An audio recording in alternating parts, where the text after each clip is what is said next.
नमस्कार दोस्तों, स्वागत है आपका A to Z स्टोरीज अद्भुत ऑफिशियल पर। साधु संत फकीर गुरु रहबरों की सदा ही जय जयकार। भैरव विज्ञान तंत्र सूत्र विधि 22वीं में शिवजी पार्वती से कहते हैं कि अपने अवधान को ऐसी जगह रखो जहां अतीत की किसी घटना को देख रहे हो और अपने शरीर को भी। रूप के वर्तमान लक्षण खो जाएंगे और तुम रूपांतरित हो जाओगे। तुम अपने अतीत को याद कर रहे हो, चाहे वे कोई भी घटना हो, तुम्हारा बचपन, तुम्हारा प्रेम, तुम्हारे पिता माता की मृत्यु, कुछ भी हो सकता है। उसे देखो, लेकिन उससे एकात्म मत हो जाओ। उसे ऐसे देखो जैसे वे किसी और जीवन में घटा है। उसे ऐसे देखो जैसे वे घटना पर्दे पर फिर घट रही हो, फिल्माई जा रही हो और तुम उससे देख रहे हो, उससे अलग, तटस्थ साक्षी की तरह। उस फिल्म में, कथा में तुम्हारा बीता हुआ रूप फिर उभर जाएगा। यदि तुम अपनी कोई प्रेम कथा स्मरण कर रहे हो, अपने प्रेम की पहली घटना, तो तुम अपनी प्रेमिका के साथ स्मृति के पर्दे पर प्रकट हो जाओगे और तुम्हारा अतीत का रूप प्रेमिका के साथ उभर आएगा। अन्यथा तुम उसे याद ना कर सकोगे। अपने इस अतीत के रूप से भी तदात्माएं हटा लो। पूरी घटना को ऐसे देखो मानो कोई दूसरा पुरुष किसी दूसरी स्त्री को प्रेम कर रहा हो। मानो पूरी कथा से तुम्हारा कुछ लेना देना नहीं, तुम महज दृष्टा हो, देख रहे हो। ये विधि बहुत बहुत बुनियादी है। इसे बहुत प्रयोग में लाया गया है, विशेषकर बुद्ध के द्वारा। और इस विधि के अनेक प्रकार हैं। इस विधि के प्रयोग का अपना ढंग तुम खुद खोज ले सकते हो। उदाहरण के लिए, रात में जब तुम सोने लगो, गहरी नींद में उतरने लगो, तो पूरे दिन के अपने जीवन को याद करो। इस याद की दिशा उल्टी होगी, यानी उसे सुबह से ना शुरू करो, वहां से शुरू करो जहां तुम हो। अभी तुम बिस्तरे में पड़े हो, तो बिस्तर में लेटने से शुरू कर पीछे लौटो और इस प्रकार कदम कदम पीछे चलकर सुबह की उस पहली घटना पर पहुंचो जब तुम नींद से जागे थे। अतीत स्मरण के इस क्रम में सतत याद रखो कि पूरी घटना से तुम पृथक हो, अछूते हो। उदाहरण के लिए, पिछले पहर तुम्हारा किसी ने अपमान किया था। तुम अपने रूप को अपमानित होते देखो, लेकिन दृष्टा बने रहो।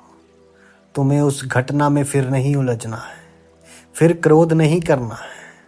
अगर तुमने क्रोध किया तो तदात्माएं पैदा हो गया, तब ध्यान का बिंदु तुम्हारे हाथ से छूट गया। इसलिए क्रोध मत करो। वे अभी तुम्हें अपमानित नहीं कर रहा है, वे तुम्हारे पिछले पहर के रूप को अपमानित कर रहा है। वे रूप अब नहीं है। तुम तो एक बहती नदी की तरह हो जिसमें तुम्हारे रूप भी बह रहे हैं। बचपन में तुम्हारा एक रूप था, अब वे नहीं रहा, वे जा चुका। नदी की भांति तुम निरंतर बदलते जा रहे हो। रात में ध्यान करते हुए जब दिन की घटनाओं को उल्टे क्रम में, प्रतिक्रम में याद करो, तो ध्यान रहे कि तुम साक्षी हो, करता नहीं। क्रोध मत करो। वैसे ही जब तुम्हारी कोई प्रशंसा करे तो आह्लादित मत हो जाओ। फिल्म की तरह उसे भी उदासीन होकर ही देखो। प्रतिक्रमण बहुत उपयोगी है, खासकर उनके लिए जिन्हें अनिद्रा की तकलीफ हो। अगर तुम्हें ठीक से नींद आती है, अनिद्रा का रोग है, तो ये प्रयोग तुम्हें बहुत सहयोगी होगा। क्यों? क्योंकि ये मन को खेलने का, निगरर्थ करने का उपाय है। जब तुम पीछे लौटते हो तो मन की तहें उगड़ने लगती हैं। सुबह में जैसे घड़ी में चाबी देते हो, वैसे तुम अपने मन पर भी तहें लगाते शुरू करते हो। दिन भर में मन पर अनेक विचारों और घटनाओं के संस्कार जब जाते हैं, मन उनसे बोझिल हो जाता है। अधूरे और अपूर्ण संस्कार मन में झूलते रहते हैं, क्योंकि उनके घटित होते समय उन्हें देखने का मौका नहीं मिला था। इसलिए रात में फिर उन्हें लौटकर देखो। प्रतिक्रम में ये मन के निर्गर्थ की सफाई की प्रक्रिया है, और इस प्रक्रिया में जब तुम सुबह बिस्तर में जागते की पहली घटना तक पहुंचोगे तो तुम्हारा मन फिर से उतना ही ताज़ा हो जाएगा जितना ताज़ा वे सुबह था, और तब तुम्हें वैसी नींद आएगी जैसी छोटे बच्चे को आती है। तुम इस विधि को अपने पूरे अतीत जीवन में जाने के लिए भी उपयोग कर सकते हो। महावीर ने प्रतिक्रमण की इस विधि का बहुत उपयोग किया। अभी अमेरिका में एक आंदोलन है जिसे डायनेटिक्स कहते हैं। वे इसी विधि का उपयोग करता है। ये रोग मानसिक मालूम होता है तो उसके लिए क्या किया जाए? यदि किसी को कहा कि तुम्हारा रोग मानसिक मालूम होता है तो उससे बात बनने की बजाय बिगड़ती है। यह सुनकर कि मेरा रोग मानसिक है, किसी भी व्यक्ति को बुरा लगता है, तब उसे लगता ही है कि अब कोई उपाय नहीं है, और वे बहुत एहसास महसूस करता है। प्रतिक्रमण एक चमत्कारिक विधि है। अगर तुम पीछे लौटकर अपने मन की गांठें खोलो तो तुम धीरे धीरे उस पहले क्षण को पकड़ सकते हो जब ये रोग शुरू हुआ था। उस क्षण को पकड़कर तुम पता चलेगा कि ये रोग अनेक मानसिक घटनाओं और कारणों से निर्मित हुआ है। प्रतिक्रमण से वे कारण फिर से प्रकट हो जाते हैं। अगर तुम उसी क्षण से गुजर सको जिसमें पहल इस रोग ने तुम्हें घेरा था, अचानक तुम्हें पता चल जाएगा कि किन मनोवैज्ञानिक कारणों से ये रोग बना था। तब तुम्हें कुछ करना नहीं है, सिर्फ उन मनोवैज्ञानिकों कारणों को बोध में ले आना है। इस प्रतिक्रमण से अनेक रोगों की ग्रंथियां टूट जाती है और अंततः रोग विदा हो जाता है।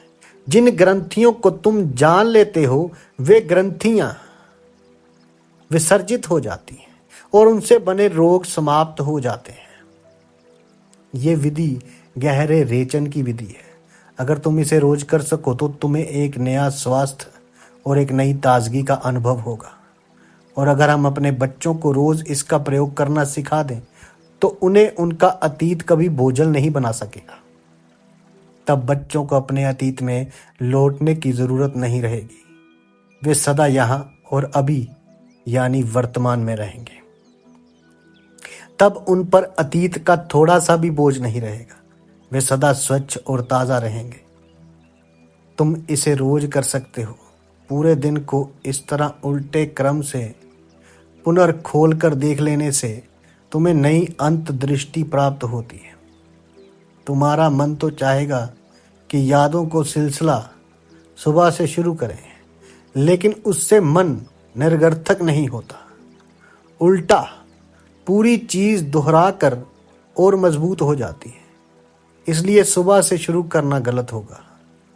भारत में ऐसे अनेक तथाकथित गुरु हैं जो सिखाते हैं कि पूरे दिन का पुनरावलोकन करो और इस प्रक्रिया को सुबह से शुरू करो, लेकिन ये गलत है और नुकसानदेह भी है। उससे मन मजबूत होगा और अतीत का जाल बड़ा और गहरा हो जाएगा। इसलिए सुबह से शाम की तरफ कभी मत चलो, सदा पीछे की ओर गति करो, और तभी तुम मन को पूरी तरह निर्ग्रथ कर पाओगे, खाली कर पाओगे, स्वच्छ कर पाओगे। मन तो सुबह से शुरू करना होगा, और मन तो करेगा भी सुबह से शुरू, चाहेगा भी, क्योंकि वे आसान है। मन उस क्रम को भली भांति जानता है, उसमें कोई अड़चन नहीं है। प्रतिक्रमण में भी मन उछल कर सुबह पर चला जाता है और फिर आगे चला जाएगा, वे गलत है। वैसा मत करो, सजग हो जाओ और प्रतिक्रम से चलो। इससे मन को प्रशिक्षित करने के लिए अन्य उपाय भी काम में लाए जा सकते हैं। 100 से पीछे की तरह गिनना शुरू करो, 99, 98, 97। प्रतिक्रम से 100 से 1 तक गिनो।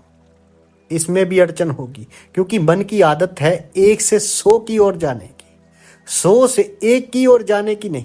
इसी क्रम में घटनाओं को पीछे लौटकर स्मरण करना है। क्या होगा इससे?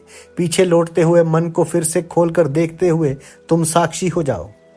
अब तुम उन चीजों को देख रहे हो जो कभी तुम्हारे साथ घटित हुई थी, लेकिन अब तुम्हारे साथ घटित नहीं हो रही है। अब तो तुम सिर्फ साक्षी हो और वे घटनाएं मन के पर्दे पर घटित हो रही हैं। अगर इस ध्यान को रोज जारी रखो तो किसी दिन अचानक तुम्हें दुकान पर या दफ्तर में काम करते हुए ख्याल होगा कि क्यों नहीं अभी घटने वाली घटनाओं के प्रति भी साक्षी भाव रख जाए। जागरूकता आ जाएगी। अगर समय में पीछे लौटकर जीवन की घटनाओं को देखा जा सकता है, उनका गवाह हुआ जा सकता है। दिन में किसी ने तुम्हारा अपमान किया था और तुम बिना क्रोधित हुए उस घटना को फिर से देख सकते हो, तो क्या कारण है कि उस घटनाओं को जो अभी घट रही हैं नहीं देख सकते हो?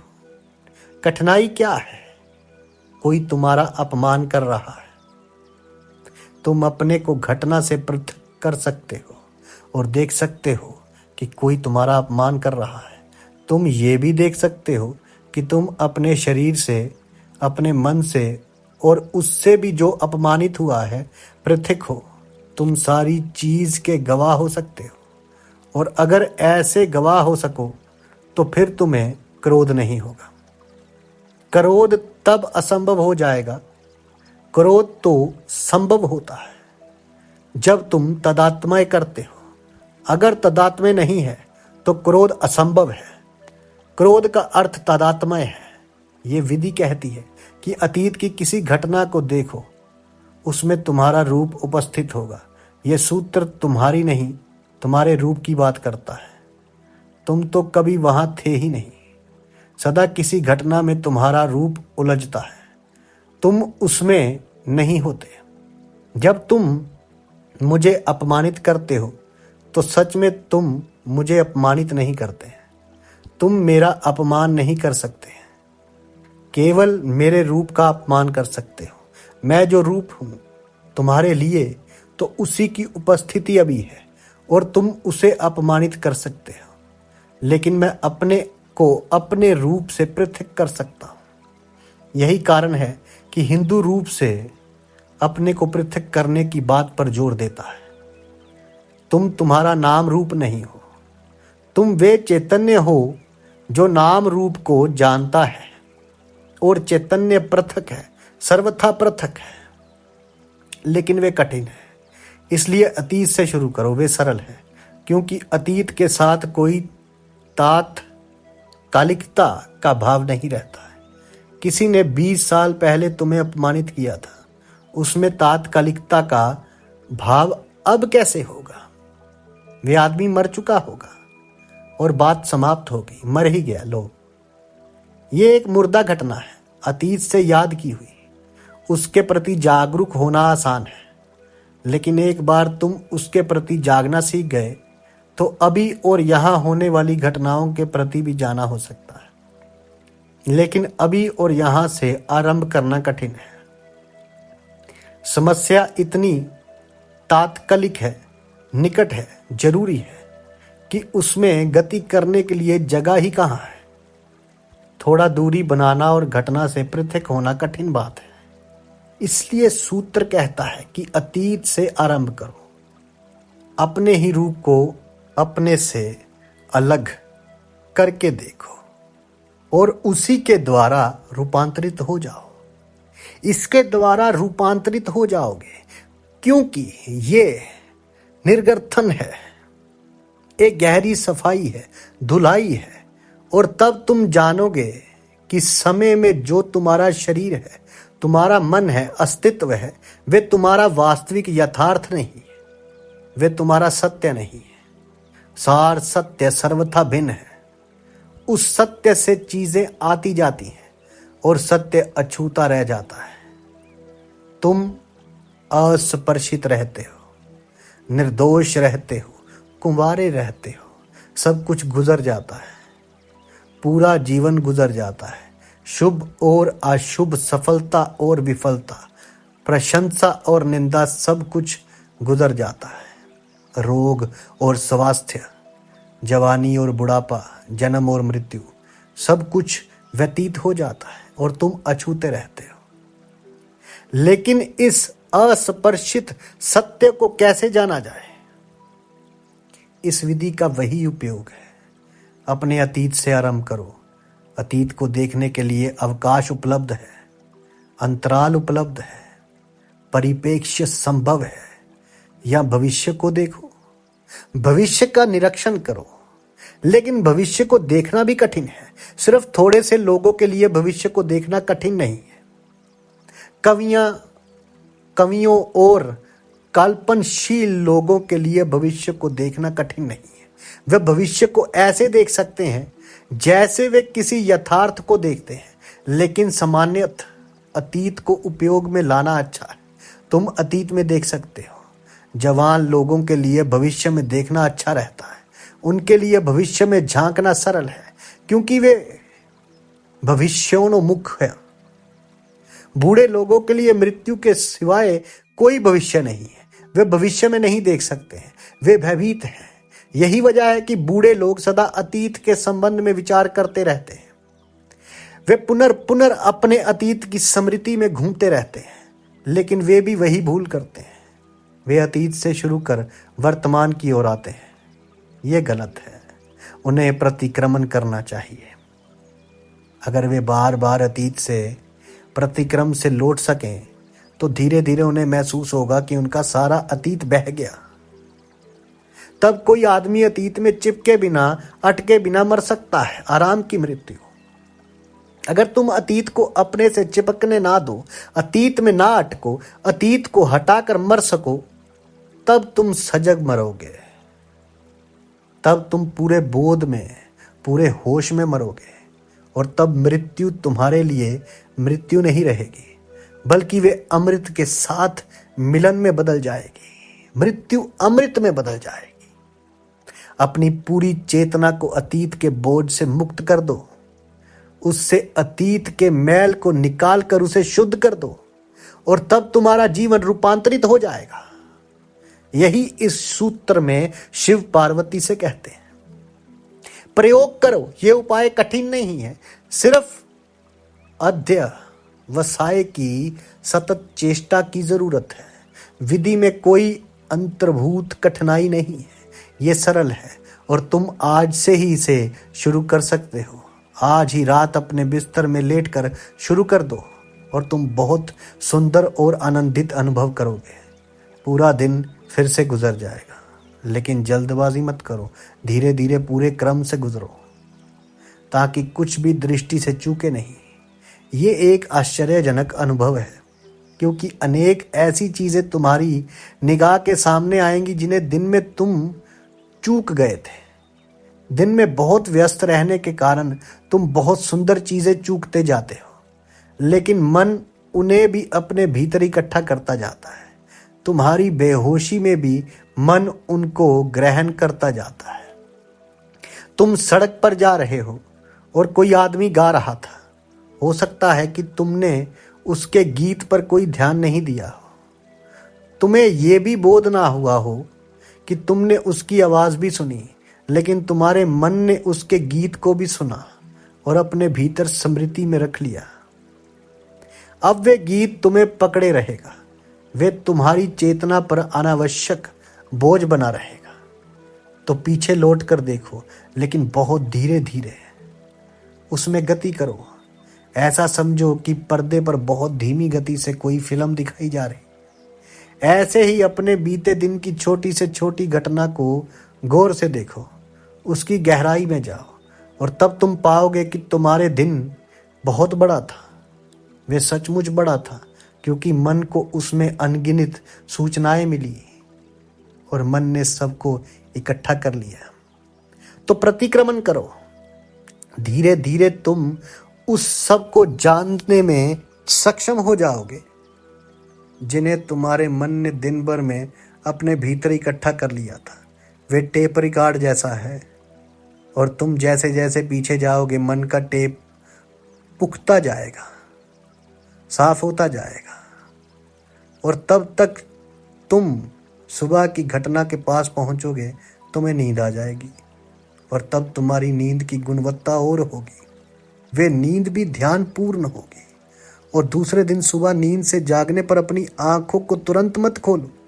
एक बार फिर रात की घटनाओं के प्रतिक्रम से लौटो। आरंभ में यह कठिन होगा। शुरू में बहुत थोड़ी गति होगी। कभी कोई स्वप्न का अंश, उस स्वप्न का अंश जिसे ठीक जागने के पहले तुम देख रहे थे, दिखाई पड़ेगा। लेकिन धीरे धीरे तुम्हें ज्यादा बातें स्मरण आने लगेंगी। तुम गहरे प्रवेश करने लगोगे और 3 महीने के बाद तुम समय के उस छोर पर पहुंच जाओगे जब तुम्हें नींद लगी थी, जब तुम सो गए थे।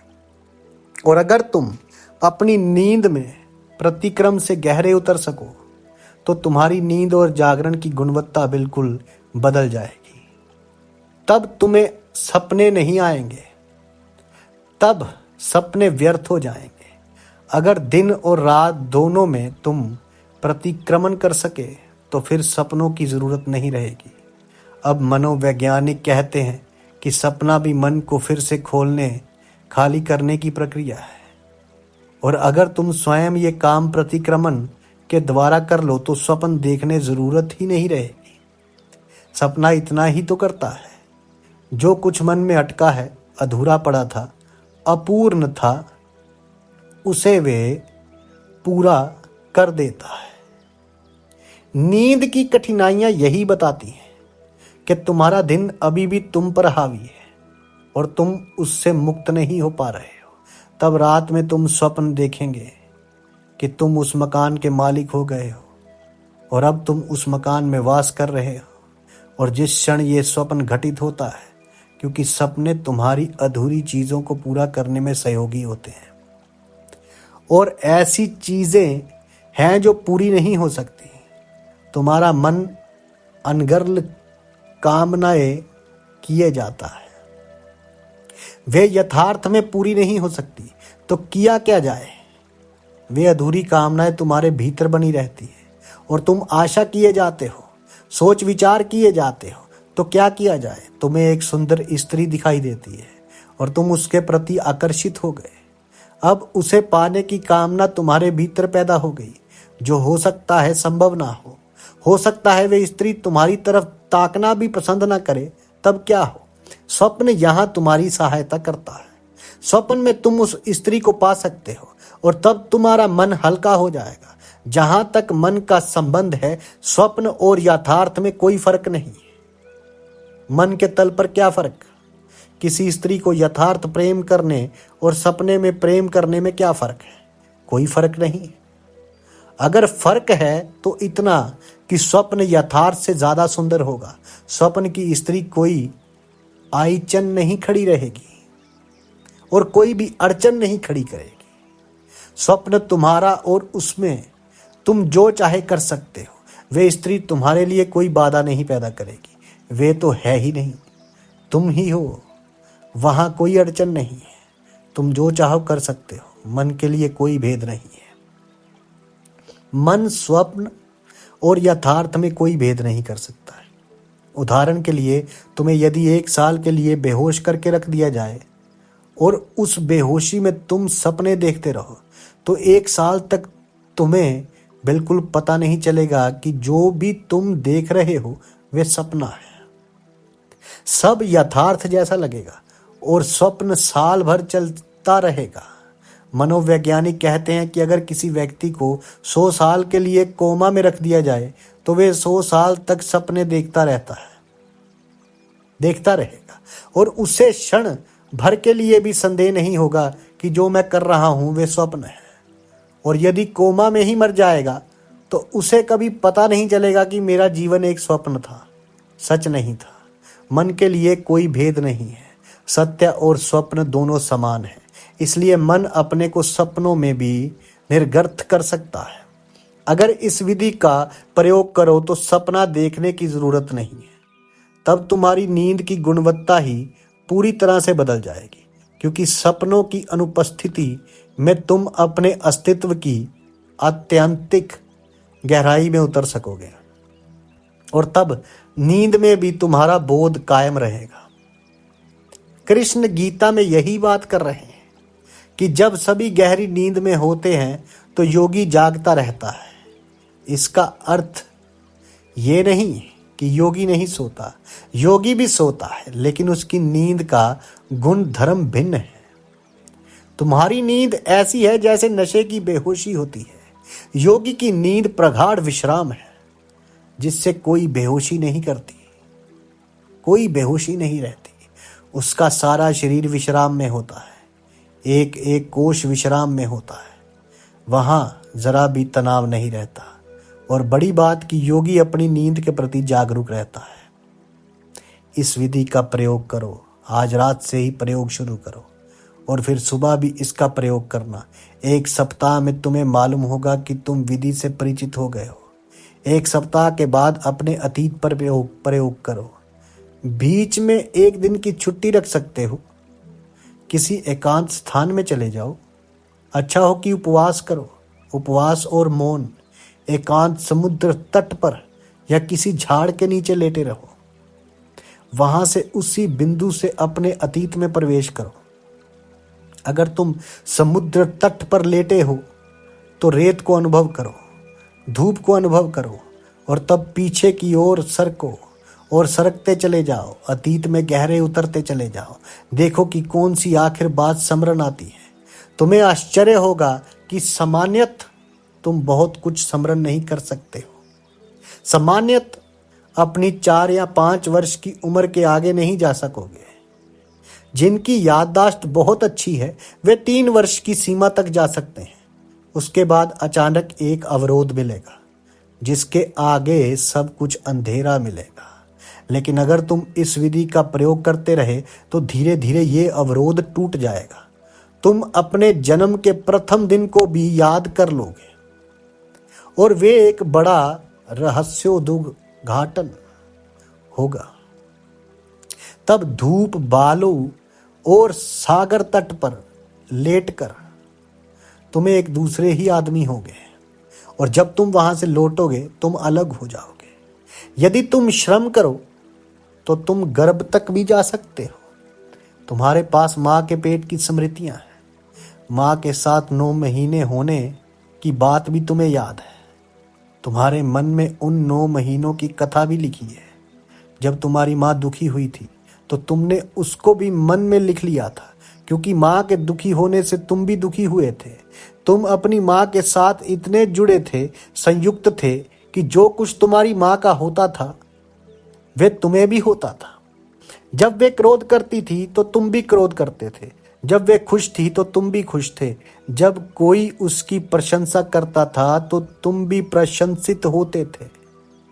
और जब वे बीमार होती थी तो उसकी पीड़ा से तुम भी पीड़ित होते थे। यदि तुम गर्भ की स्मृति में प्रवेश कर सको तो समझो कि मिल गई।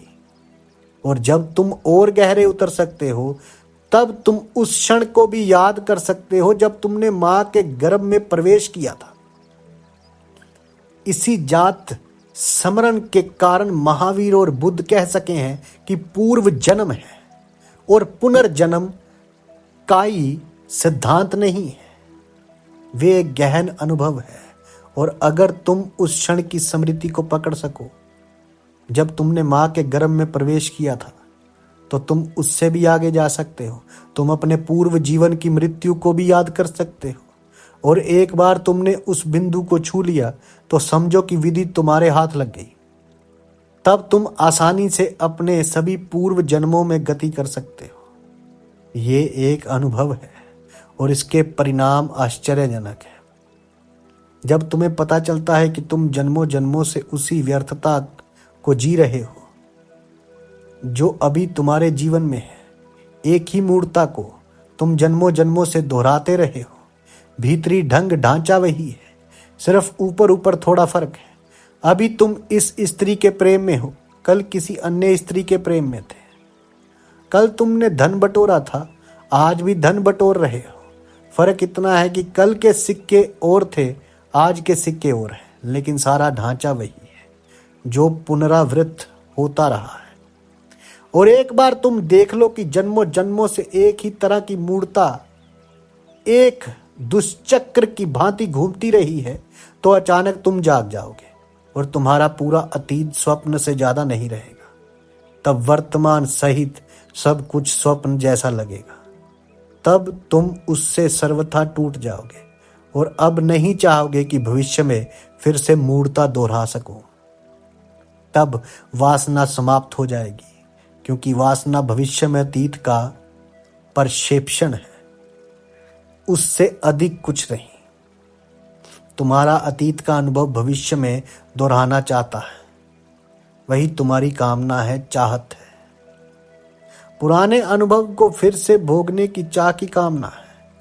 और जब तक तुम इस पूरी प्रक्रिया के प्रति होशपूर्ण नहीं होते हो, तब तक वासना से मुक्त नहीं हो सकते। कैसे हो सकते हो? तुम्हारा समस्त अतीत एक अवरोध बनकर खड़ा है, चट्टान की तरह तुम्हारे सिर पर सवार है, और वही तुम्हें तुम्हारे भविष्य की ओर धक्का दे रहा है। अतीत कामना को जन्म देकर उसे भविष्य में प्रक्षेपित करता है। अगर तुम अपने अतीत को स्वप्न की तरह जान जाओ, तो सभी कामनाएं बांझ हो जाएंगी और कामनाओं के गिरते ही भविष्य समाप्त हो जाता है। और इस अतीत और भविष्य की समाप्ति के साथ तुम रूपांतरित हो जाते हो। और इसी विधि में शिव पार्वती से कहते हैं कि अपने अवधान को ऐसी जगह रखो जहां अतीत की किसी घटना को देख रहे हो, और अपने शरीर को भी रूप के वर्तमान लक्षण खो जाए और तुम रूपांतरित हो जाओ। साधु संत फकीर गुरु रहबरों की सदा ही जय जयकार। जल्दी मिलते हैं एक नई वीडियो के साथ। तब तक के लिए आप सबका धन्यवाद। आप सबके भीतर बसे उस परमात्मा को मेरा प्रणाम।